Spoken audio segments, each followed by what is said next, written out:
Assalamualaikum warahmatullahi wabarakatuh. Bang Handi yang saya hormati, semoga Bang Handi berserta keluarga selalu dalam lindungan dan kasih sayang Allah. Amin ya Allah. Mohon maaf Bang Handi ya, ada yang ingin mau saya tanyakan kepada Bang Handi mengenai kita nggak sefrekuensi sama istri itu, gimana Bang cara menyikapinya?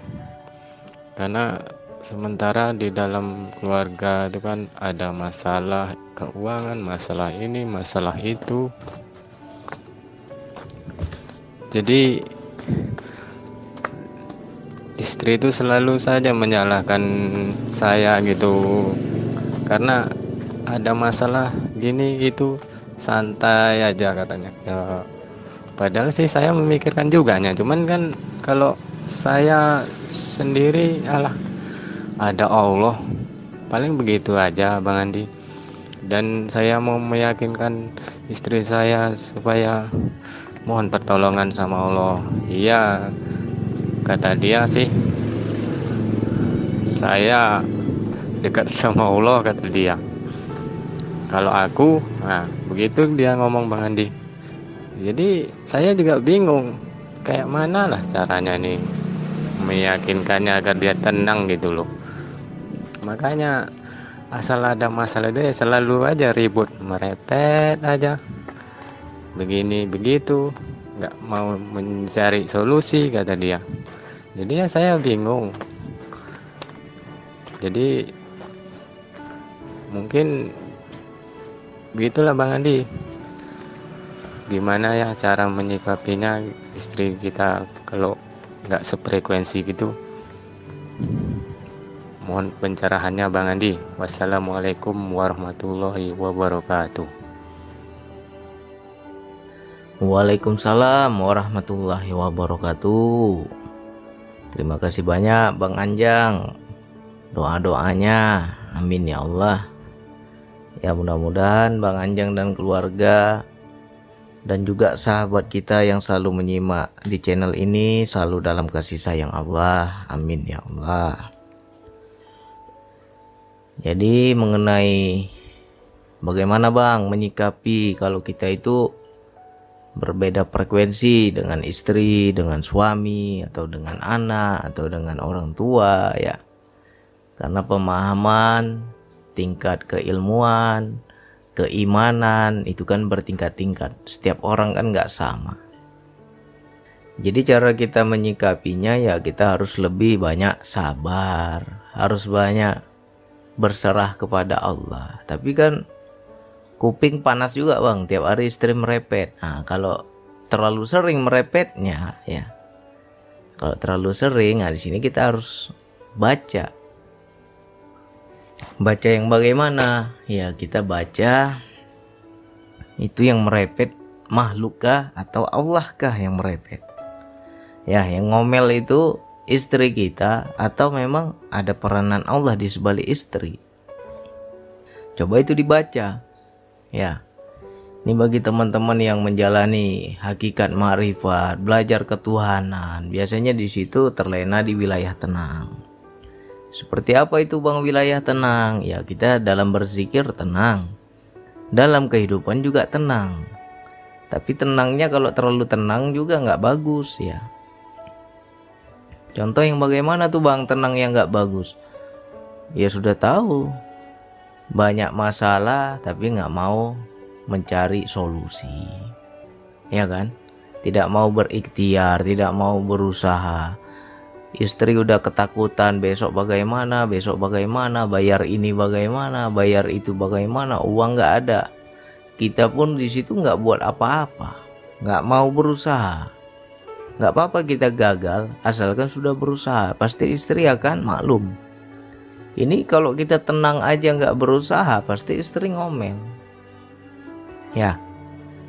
Nah terkadang kita sudah berusaha tapi tidak sesuai dengan apa yang diinginkan istri. Ya kan? Kita sudah berusaha, sudah berikhtiar. Cuman ya berbeda frekuensinya. Jadi bagi teman-teman saudaraku yang kalau punya masalah, tenang, ya hati-hati ya. Disinilah banyak ketenangan kita itu ya kalau dibilang menyesatkan, membuat hidup kita tambah hancur, tambah terpuruk ya. Nggak jalan akal kita ya, besok kayak mana, mau bayar ini, mau bayar itu, uang nggak ada. Tapi kita diem aja, tenang aja, aku yakin ada Allah. Nah, ketika kita yakin memang kita dicukupkan oleh Allah. Bukan sekali dua kali tuh. Ketika kita susah nih, butuh sesuatu, dari mana uangnya nih? Akhirnya kita bersandar kepada Allah. Kita nggak berusaha, nggak berikhtiar, tapi kita ada keyakinan Allah akan tolong kita, akan bantu kita. Dan keyakinan itu Allah wujudkan. Ada-ada saja jalannya, pertolongannya dari arah yang kita nggak sangka-sangka. Terbukti sekali. Besok ada lagi masalah, butuh lagi, yakin lagi sama Allah. Aku tenang kok, ada Allah. Sedikit-sedikit kita ngomong sama istri, ada Allah. Muak istri itu. Karena apa? Dia tidak melihat kita berikhtiar ya. Tidak melihat kita berusaha. Kita menyandarkan, bergantung hanya kepada Allah. Tapi di satu sisi juga terbukti, ketika aku bergantung kepada Allah, yakin akan pertolongan Allah, diwujudkan bang. Ada saja pertolongannya bang, benar. Tapi kau hidupmu jantungan terus. Dan istri yang gak sefrekuensi pasti ngomel terus. Ya, kalau istri kita gak sefrekuensi, kita gak boleh marah, gak boleh memaksa dia harus yakin. Kita udah yakin nih, aku percaya bang, aku yakin bang, ada Allah bang, ya kan? Dan ketika kamu ajak istrimu untuk yakin juga kepada Allah, dia nggak bisa. Tetap dia, aku tunggu ada uang baru tenang. Kalau nggak ada uang nggak tenang hatiku katanya. Ya, kamu nggak bisa memaksa wilayah ini kepada istrimu. Dan kamu harus menerima. Ya, kalau dia ngomel ya terima saja, sabar saja. Dan kita ajak yakin juga kepada Allah ya. Wilayah yakin ini kan wilayah pembuktian. Kalau nggak ada pembuktian nggak bisa yakin. Sekarang kita butuh apa nih? Ayo kita yakin sama Allah. Ajak begitu. Ya, nanti ada pertolongan Allah, ada jalan keluarnya, solusinya. Tapi kita nggak berusaha, kita nggak, istilahnya ya tidak mencari solusi. Kita hanya diem aja. Tiba-tiba masalah itu selesai dengan sendirinya. Pertolongan Allah datang dari arah mana saja. Dan di situ terbukti. Nah ketika terbukti, ingatkan lagi istri kita. Lihat tuh, kalau kita yakin kepada Allah, dia tolong kita kan. Sekali terbukti, besok gitu lagi. 2 kali terbukti, 3 kali terbukti. Semakin sering, istri juga lama-lama akan ikut yakin. Nah di situ kita pembuktian ini harus kita ajak istri kita. Jangan kita buktikan sendiri. Ya. Jadi untuk saudaraku, sahabatku, pasti ada lah yang namanya beda frekuensi, pasti ada. Setiap orang kan nggak mungkin sama pemahamannya. Allah bilang apa tuh di Al-Quran? Apakah sama orang yang buta dan orang yang dapat melihat? Tidak sama. Apakah sama orang yang mendengar dan orang yang tuli? Tidak sama. Langsung Allah tanya di situ, bagaimana mungkin engkau bisa membuat orang yang tuli dapat mendengar? Jadi kita mau ceramah kayak manapun gak akan masuk kalau dia belum kita ajak bersama tentang keyakinan ini. Ya kan? Saya juga dulu sudah rasakan di saat saya terpuruk, utang banyak, dikejar rentenir segala macam, ya kan? Rumah mau bayar cicilan rumah nggak ada uang, motor rusak lagi mau ke bengkel nggak ada uang, segala macam. Atap rumah bocor mau perbaiki rumah nggak ada uang, bertubi-tubi masalah itu. Jangankan untuk itu, untuk makan aja kadang bingung kita besok makan apa kita ini. Ya semua habis, beras habis, gula habis, segala macam habis, ya kan? Nah di situ saya hanya melihat Allah sedang mendidik saya ini. Allah hendak menunjukkan kuasanya ini. Allah hendak memperkenalkan dirinya ini. Ya itu bagi saya. Tapi bagi istri nggak nampak. Istri saya jelaskan kayak mana pun dia nggak bisa melihat. Kau kerja bang, jangan di rumah aja katanya. Jangan gila zikir aja kau. Jangan gila bertapa aja kau katanya. Wah udah ngamuk-ngamuk istri kan. Tapi kita karena sudah ada rasa dekat, di situ ada keyakinan. Ibaratnya gini loh, pertolongan Allah belum datang, tapi kabar berita itu sudah datang. Contoh kita punya masalah, dikasih kabar sama Allah, tenang aja masalah itu selesai dengan caraku kata Allah. Nah, bagaimana tuh bang cirinya bang, bahwa pertolongannya belum datang tapi kita udah dapat kabar. Kabarnya adalah ketika masalah datang, hatimu tenang. Itu tandanya nggak ada masalah, nggak usah takut lagi. Masalah banyak bang, tapi hatiku tenang. Itu tandanya sehebat apapun masalah hidupmu, pertolongan Allah akan datang. Jadi kita di situ tinggal nunggu aja. Saya nggak berusaha, nggak berikhtiar, ya kan? Jadi saya merasa, aku ada Allah yang Maha Kaya, ya kan? Akhirnya kebutuhan semua tercukupi. Pertolongannya datang dari mana-mana saja, ya kan? Nah, di situ saya ajak istri, ayo ya, sekarang tanggal berapa? Kita tunggu nih berapa hari ke depan pertolongan Allah turun. Ayo kita buktikan sama-sama. Kenapa saya tenang? Ya saya yakin Allah akan tolong kita. Dari situ saya ajak, saya jelaskan, ya. Istri berontak juga, ngomel juga. Aku nggak tenang bang kalau uangnya belum ada. Kalau uangnya sudah ada baru aku tenang. Wajar semua perempuan begitu, ya kan? Jadi kita juga harus banyak sabar. Ketika frekuensi kita semakin tinggi, pemahaman kita lebih jauh tentang ketuhanan, dan kita sudah dikasih kabar, tenang aja, ya kan? Nah kita nggak boleh memaksakan istri kita harus paham, harus ngerti, harus yakin seperti kita, nggak bisa. Ya namanya masih buta ya, kita harus maklum. Masa kita marah sama orang buta? Kita udah bisa melihat nih jauh ke depan, dan dia masih buta. Kalau kita paksakan dia melihat, ya nggak nampak juga sama dia. Masa depan matamu nggak nampak sih? Namanya orang buta yang nggak nampak. Ya begitu juga kita nih, yang beda frekuensi. Kita udah paham, kita udah ngerti, kita sudah yakin, kita sudah dapat kabar berita, bakal begini, bakal begitu. Istri nggak dapat, nggak ngerti dia.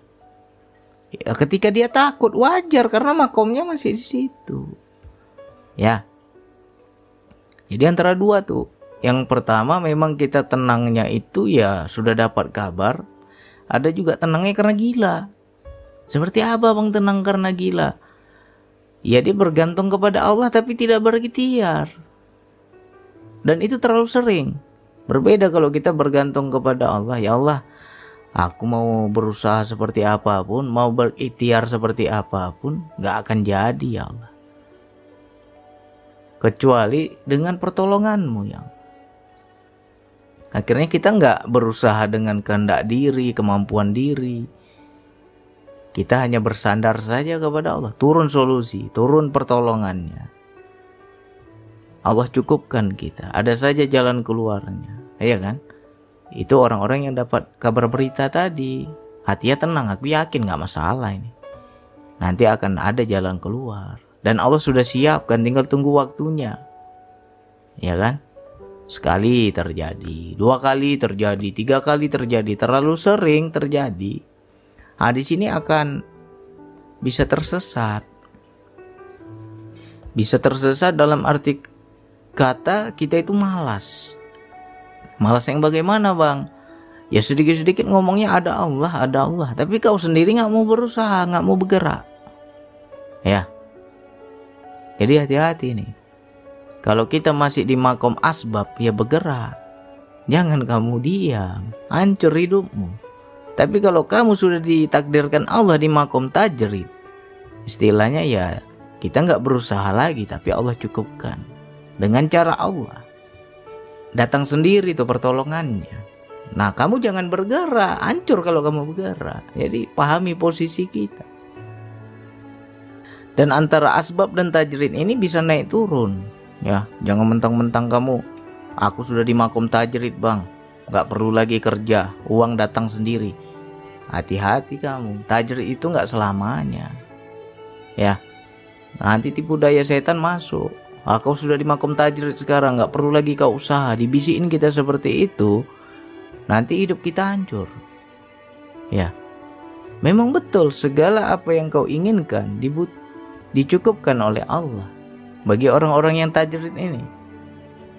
Tetapi di situ hanya sebatas cukup, nggak bisa lebih. Kalau kau mau lebih, kau harus turun ke asbab. Ya, kalau mau lebih, turun, jangan lagi ditajrid. Kalau kamu merasa aku udah di hidupku semua udah dicukupkan lah, nggak ngapa-ngapain. Jadi ngapain hidup kau di dunia ini? Aku hanya ibadah aja.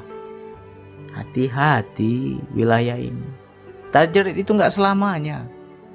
Saya sudah rasakan itu dua makom itu. Ya. Ketika saya di wilayah tajrid itu semua dicukupkan. Tinggal sebut aja. Ya. Istri bilang, "Bang, butuh uang lah bang, besok kayak mana ini bayar uang ini, bayar uang itu." Tenang aja, 3 hari 4 hari ada uangnya. Saya bilang, ada uangnya. Tetapi tiap hari jantungan hidup kita. Ya. Nah, ketika istrimu merepet, tiap hari merepet, tiap hari ngomel, itu tandanya kau harus turun, jangan lagi di situ. Harus bergerak, jangan diam aja. Ya, ini untuk Bang Anjang, ya saya bercerita sesuai pengalaman perjalanan. Saya sudah di situ dulu. Bang Anjang juga jangan terlalu terlena di situ. Jadi istri marah itu juga ada Allah. Harus bergerak. Jangan santai kali hidup kita, sedikit-sedikit andalkan Allah. Tapi kau nggak mau bergerak. Beda frekuensi ini kan macam-macam. Terkadang maunya kita dengan maunya istri itu berbeda. Macam saya lah. Dahulunya kerja kapal, akhirnya di situ ketika sudah mengamalkan zikir nafas, sudah mulai terjebak di wilayah tenang tadi tuh. Dibantinglah hidup nih kan. Rumah tangga tiap hari goyang, berantem tentang uang, mana uang, mana uang. Tiap hari istri ngomel ya kan.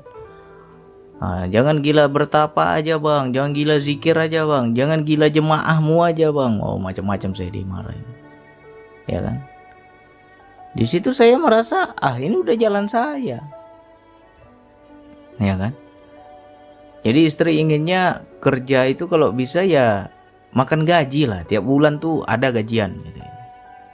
Tapi saya di situ nggak ada lagi perintah untuk ke laut. Nah, saya sudah disuruh nih, saya bilang. Ya kita kan polos gitu. Apa yang kita rasa kita ngomong, saking polosnya. Saya cerita sama istri, saya sudah dipilih Allah ini, sudah disuruh saya dakwah zikir nafas ini. Dakwah di mana katanya? Suruh buat buku saya. Akhirnya saya buat buku, nulis, mengamuk juga istri. Ya kan?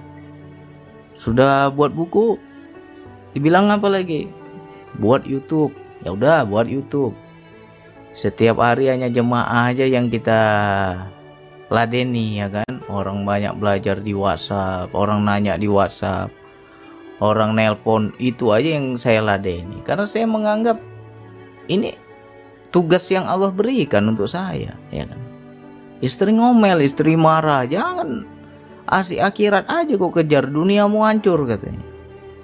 Ngomel istri. Ya, awal-awal saya merasa seperti Bang Anjang ini, risih, panas kuping, tiap hari merepet, tiap hari ego kita, emosi kita terpancing, ya kan. Tapi di situ ada titik yakin, ya ini sudah jalan yang Allah pilih, ini sudah jalan yang Allah suruh, Allah perintahkan, saya harus tekuni, ya kan. Tapi saya bawa istri untuk yakin. Akhirnya buat buku, jadi bukunya dibeli sama orang. Malah orang beli buku itu banyak dia kirim uang itu.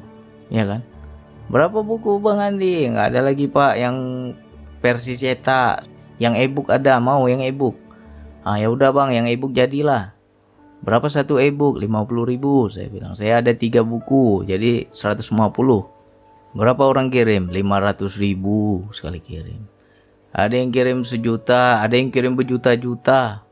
Kok banyak sekali nih Pak? Ya rezeki Bang Andi nih. Saya diperintahkan Allah ngasih Bang Andi lebih. Ya sudah, saya terima. Iya kan? Lalu saya cerita sama istri.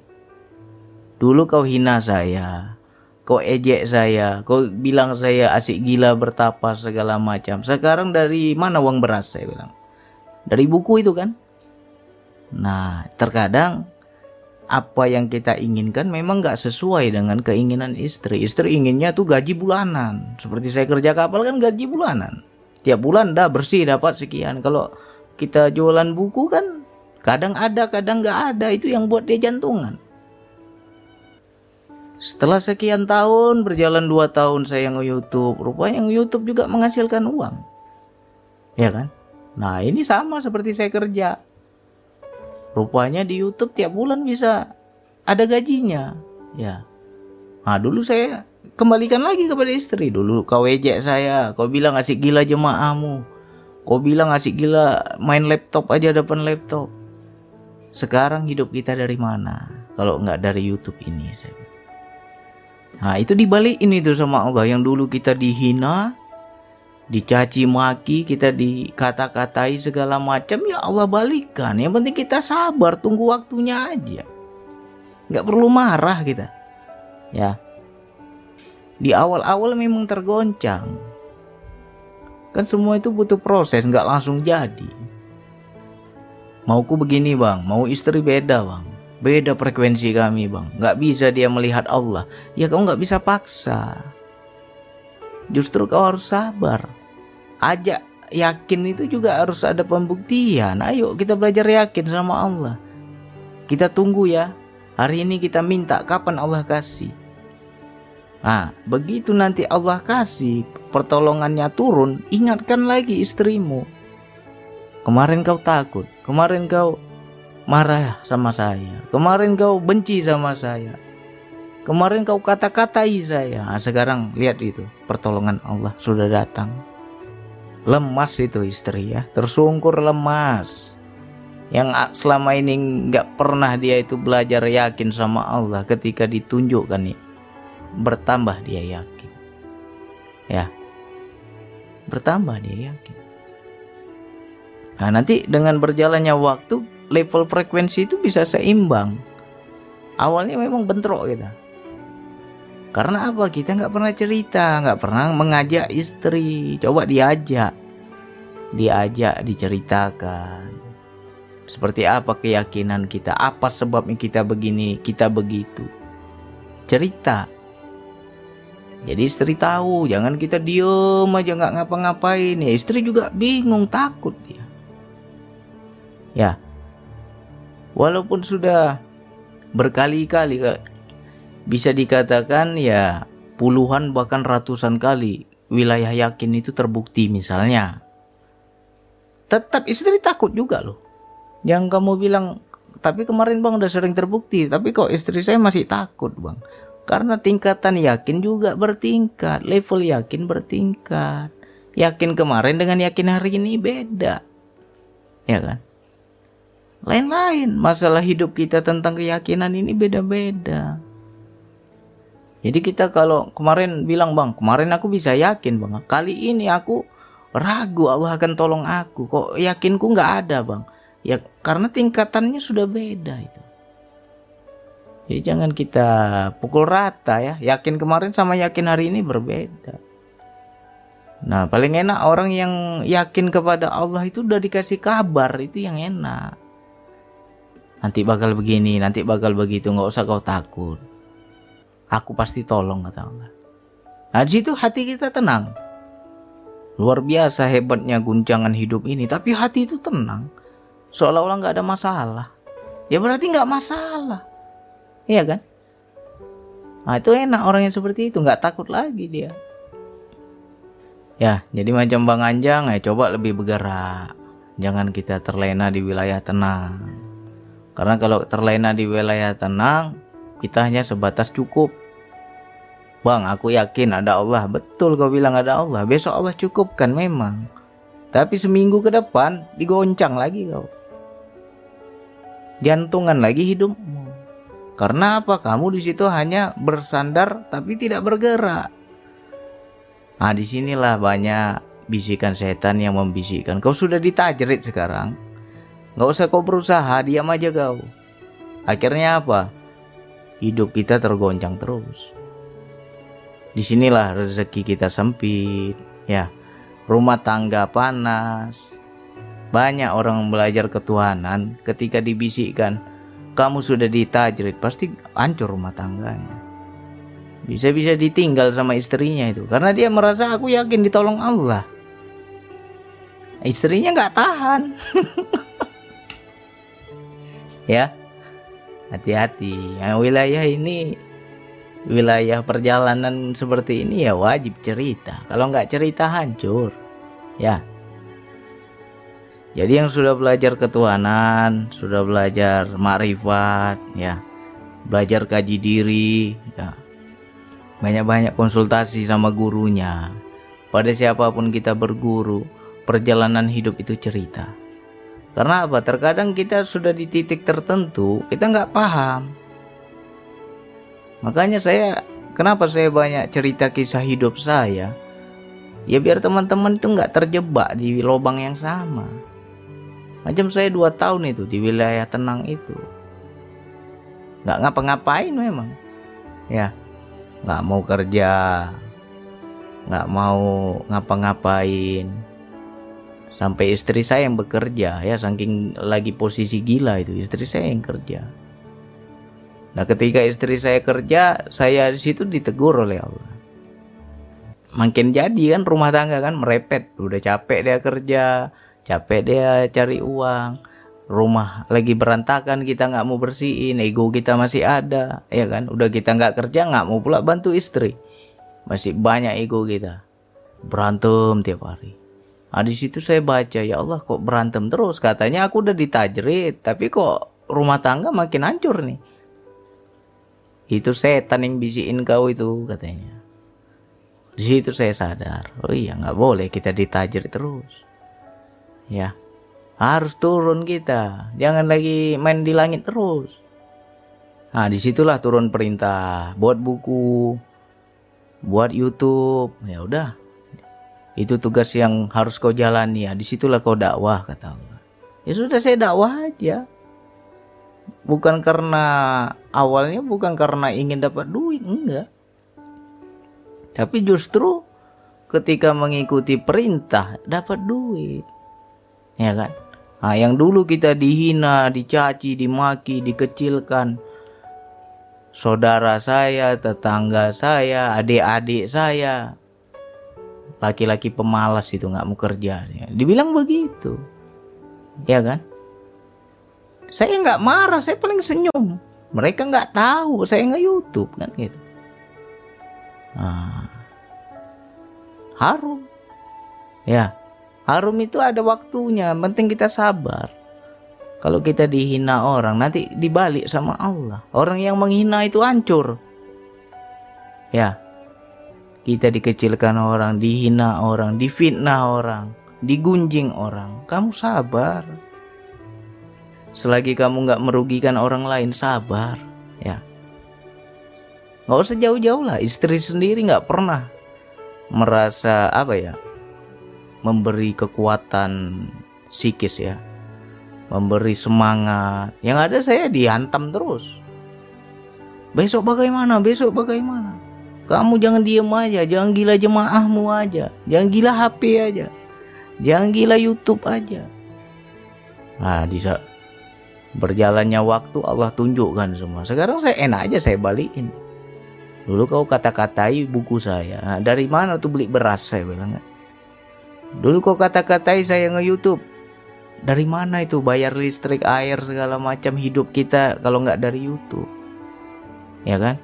Dulu kau kata-katai jemaah saya. Rupanya banyak yang kirim uang. Tak siapa-siapa aja kirim uang. Kau terima juga uang itu, saya bilang. Ya kan? Nah, jadi hati-hati kita dengan ucapan. Jadi orang yang dihina harus sabar. Suatu saat Allah akan muliakan kita, akan tinggikan derajat kita. Ya, dipatahkan itu semua gunjingan orang itu. Yang penting kita sabar aja. Ngadu aja ke Allah, ya Allah, ini jalan yang sudah kupilih, ini atas perintahmu. Ketika aku hina di hadapan makhluk, ya sudah, aku kembalikan padamu, ya Allah. Ya, nggak apa-apa kita dihina makhluk. Nanti suatu saat dibuat harum kita, baru orang itu terbuka matanya. Ya, jadi macam Bang Anjang kan nggak cerita detailnya. Saya sama istri beda frekuensi. Bedanya seperti apa? Apakah kita sudah bergerak tapi memang masih juga belum ada jalan keluar? Bang, aku udah usaha, udah ikhtiar, tapi istri masih merepet. Ya berarti istrinya nggak sabar. Ya. Tapi kalau kita nggak bergerak sama sekali, istri merepet, wajar dia merepet. Itu tandanya ada Allah di situ biar kau nggak terlena di wilayah tenang. Macam saya dulu kan. Awal pertama saya di wilayah tenang, nggak ngapa-ngapain, gila bertapa aja. Ya, anak istri nggak peduli. Saya ingin bertemu Allah, udah tutup pintu kamar, jangan ganggu saya ya. Kalau saya belum keluar jangan ganggu, jangan buka pintu, saya bilang. Jangan gedor-gedor. Wah, berjam-jam saya di kamar itu, zikir nafas. Lagi gila-gilanya dulu, ya kan. Habis itu istri lama-lama kan, wah ini aliran sesat ini dibilangnya. Nggak betul ini. Nah di situ ngomel, berantem terus. Saya merasa udah ditajrid itu. Akhirnya ketika kita terpuruk, butuh uang, dari situ ada keyakinan. Aku yakin Allah tolong. Turun tuh pertolongannya, cepat itu. Tapi besok digoncang lagi. Dibikin lagi ketakutan, dibikin lagi istri kita ngomel. Emang kita nggak takut, tapi istri nggak tenang hidupnya. Ya, jadi orang yang di makom tajrid jangan dianggap nggak ada bisikan, ada juga bisikan setan. Ya, yang kita bilang aku udah ma'rifat, udah kenal Allah, udah tajrid, terus nggak ada setannya, lebih setannya lebih ma'rifat lagi. Hati-hati kita. Ya. Jadi kalau orang belajar ketuhanan, rumah tangganya hancur, itu udah kena bisikan itu. Harus cepat-cepat keluar dari zona tenang itu. Ya kan? Terkadang kita ketika frekuensi kita udah tinggi, kita menyalahkan istri. Aku nggak paham kau frekuensi saya. Beda frekuensi kamu dengan saya. Beda makom kita. Situ ada sombong gitu itu. Ya kan? Tapi coba kita melihat dari kacamata awam. Kenapa istri marah? Kau bergerak nggak? Jangan diam aja. Ada masalah diam aja, nggak bergerak, nggak ngapa-ngapain, nggak mau ada ikhtiar, nggak mau usaha, ya wajar istri marah. Macam saya udah bergerak aja istri marah. Aku maunya gajinya bulanan bang, nggak mau aku kayak gini, nggak tenang hidupku katanya. Ya kan? Tapi kan butuh proses, sabar aja saya. Nanti suatu saat kita buktikan. Kau hinalah saya sekarang, kau ejeklah saya sekarang. Suatu saat tuh Allah buktikan. Berjalannya waktu terbukti semua. Ya, dulu dia hina buku saya, dari uang buku kita hidup. Dulu dia hina saya nge-YouTube, dari YouTube kita bisa sekolahkan anak. Ya, dulu dia hina-hina jemaah-jemaah saya, rupanya banyak yang kirim uang. Jadi dibalikkan semua sama Allah. Nah, jadi kita harus paham, jangan lihat di luar. Kesalahan itu nggak di luar, di dalam diri kita. Ya, ingat aja itu. Apapun yang terjadi dalam hidup, kesalahan itu tidak ada di luar. Jadi kita nggak nyalain orang lain. Kamu salah, kamu begini, kamu begitu. Di dalam diri baca, ya Allah, kenapa istriku merepet terus ya Allah? Apa yang salah pada diriku? Baca. Ya, kenapa dia ngomel terus ya Allah? Apa yang salah pada diriku? Baca. Nanti ketemu itu jawaban. Kau terlalu ego dalam ketuhananmu, kau tenang sendiri, tapi istrimu kau nggak nggak pikirin. Anakmu kamu nggak pikirin. Nah, kalau kita merasa nyaman di wilayah tenang itu, ya hidup kita jantungan. Hari ini digoncang. Aku yakin besok Allah tolong, ditolong memang. Minggu depan datang lagi goncangan.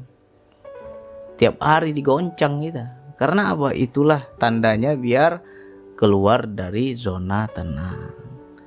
Keluar dari wilayah tenang. Ya.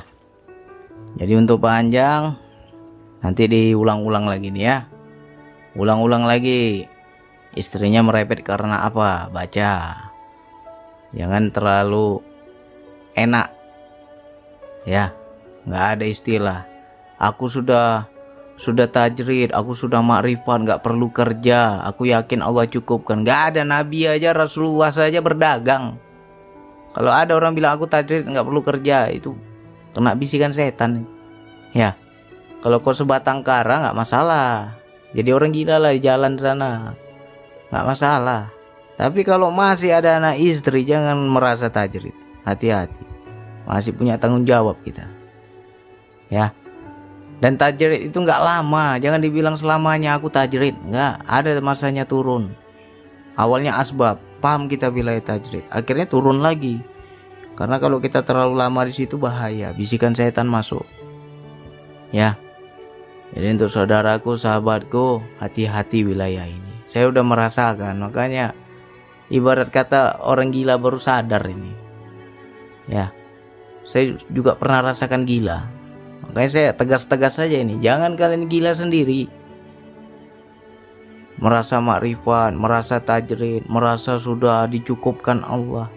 Merasa sudah yakin kepada Allah, merasa sudah frekuensi tinggi, udah makom tinggi. Wah, setan masuk nanti. Jadi mudah-mudahan Kopi Pahit ini menyadarkan bagi yang masih tenang, masih santai ya, nggak mau bekerja, hati-hati. Ayo berubah, kalau nggak nanti kau ditinggalkan sama binimu. Jangan marah kalau kau dianggap gila sama orang. Ya kau sendiri memang lagi gila sekarang. Kan banyak itu. Belajar makrifat, dibilang sama orang terdekat, dasar kau gila. Gila ketuhanan, aliran sesat. Marah kita. Memang lagi sesat kau itu. Harus sadar. Ya. Ini pahit-pahit aja ngomong nih. Biar yang lagi gila sadar, terbuka matanya. Oke, hanya itu yang bisa saya sampaikan. Sekian dari saya. Wassalamualaikum warahmatullahi wabarakatuh.